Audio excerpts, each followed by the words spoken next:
Hello दोस्तों, आप सभी का स्वागत है आप सबका अपना यूट्यूब चैनल एजुकेशन जंप पे। आज है 8 सितंबर और 8 सितंबर से रिलेटेड जो भी इंपॉर्टेंट करंट अफेयर का क्वेश्चंस बनते हैं सारे क्वेश्चंस को इस वीडियो में शामिल किया है। और इस क्वेश्चन से रिलेटेड जो भी एक्स्ट्रा फैक्ट बनेंगे साथ में उसको भी कवर करूंगा। अगर आपका इसका पीडीएफ चाहिए तो आपको हमारे टेलीग्राम चैनल से जुड़ना होगा। टेलीग्राम का लिंक इस वीडियो के डिस्क्रिप्शन में है।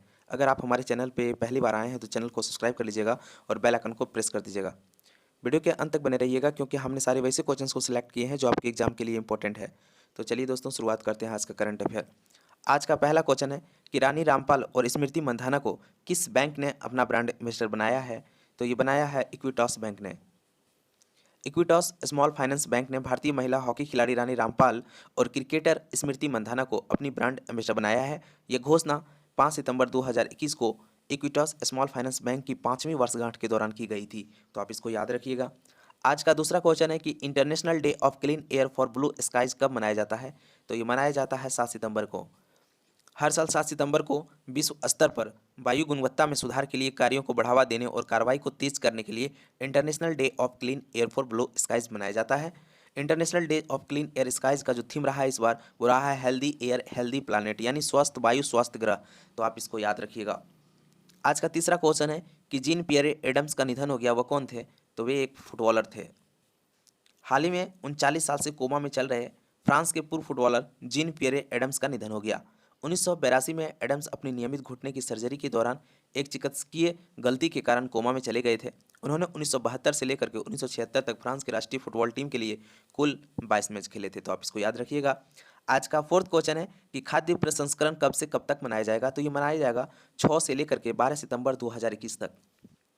भारत की आज़ादी के 75 साल पूरा होने के उपलक्ष्य में भारत सरकार आज़ादी का अमृत महोत्सव मना रही है। उत्सव के एक भाग के रूप में खाद्य प्रसंस्करण उद्योग मंत्रालय 6 से 12 सितंबर 2021 तक खाद्य प्रसंस्करण सप्ताह मना रहा है। आपसे एग्जाम में पूछ सकते हैं कि केंद्रीय खाद्य प्रसंस्करण उद्योग मंत्री कौन है। तो वो हैं पशुपति कुमार पारस। अगर आपसे खाद्य प्रसंस्करण उद्योग राज्य मंत्री पूछ ले तो वो है प्रहलाद सिंह पटेल। तो आप इसको याद रखिएगा। आज का फिफ्थ क्वेश्चन है कि किस आईआईटी में शुरू हुआ भारत का पहला जैव ईंट आधारित भवन। तो ये हुआ है आईआईटी हैदराबाद में। कृषि कचरे से जैव ईंटों से बनी भारत की पहली इमारत का उद्घाटन आईआईटी हैदराबाद में किया गया है। यह भवन धातु के ढांचे द्वारा समर्थित जैव ईंटों से बना है। तो आप इसको याद रखिएगा। आज का सिक्स्थ क्वेश्चन है कि किन दो देशों के बीच नौसेना अभ्यास ऑसिनडैक्स आरंभ हुआ है। तो ये हुआ है भारत और ऑस्ट्रेलिया के बीच। ऑस्ट्रेलिया के जो प्रधानमंत्री हैं वो हैं स्कॉट मॉरिसन। ऑस्ट्रेलिया की राजधानी है कैनवरा। ऑस्ट्रेलिया की मुद्रा की बात करें तो यह है ऑस्ट्रेलियाई डॉलर। यहाँ से क्वेश्चन बनते हैं एग्जाम में, तो आप इसको याद रखिएगा। आज का सेवंथ क्वेश्चन है कि भारत का पहला डुगोंग संरक्षण रिजर्व कहाँ स्थापित होगा। तो ये होगा तमिलनाडु में। तमिलनाडु की राजधानी है चेन्नई और तमिलनाडु के मुख्यमंत्री हैं एम के स्टालिन और तमिलनाडु के राज्यपाल हैं बनवारी लाल पुरोहित। तमिलनाडु राज्य नृत्य, ये अक्सर एग्जाम में पूछते हैं एग्जामिनर कि तमिलनाडु का राज्य नृत्य क्या है। तो यह है भारतनाट्यम। आप इसको याद रखिएगा। आज का एट्थ क्वेश्चन है कि यूनाइटेड इंडिया इंश्योरेंस का सीएमडी किसे नियुक्त किया गया है। तो ये किया गया है एसएल त्रिपाठी को। United India insurance company limited का मुख्यालय चेन्नई है। United India insurance company limited की स्थापना की बात करें तो ये हुआ था 18 फरवरी 1938 को। United India insurance company limited के जो सीईओ हैं वो हैं श्री क्रिस राधाकृष्णन। तो आप इसको याद रखिएगा।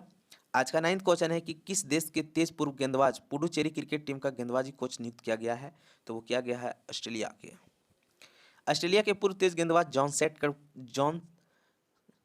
शॉन टेट को पुडुचेरी क्रिकेट टीम का गेंदबाजी कोच नियुक्त किया गया है। तो आप इसको याद रखिएगा। और आज का अंतिम क्वेश्चन है कि आयुष मंत्रालय ने एक वर्ष में कितनी घरों में औषधीय पौधों के पौधे वितरित करने के लिए आयुष आपके द्वार अभियान शुरू किया है। तो ये है 75 लाख। तो चलिए दोस्तों, आज का करंट अफेयर को यहीं पे समाप्त करते हैं। अगर आपको हमारा वीडियो पसंद आता है तो वीडियो को लाइक कीजिए। अगर आप हमारे चैनल को अभी तक सब्सक्राइब नहीं किए हैं तो चैनल को सब्सक्राइब कर लीजिए और अपने दोस्तों के साथ भी शेयर कर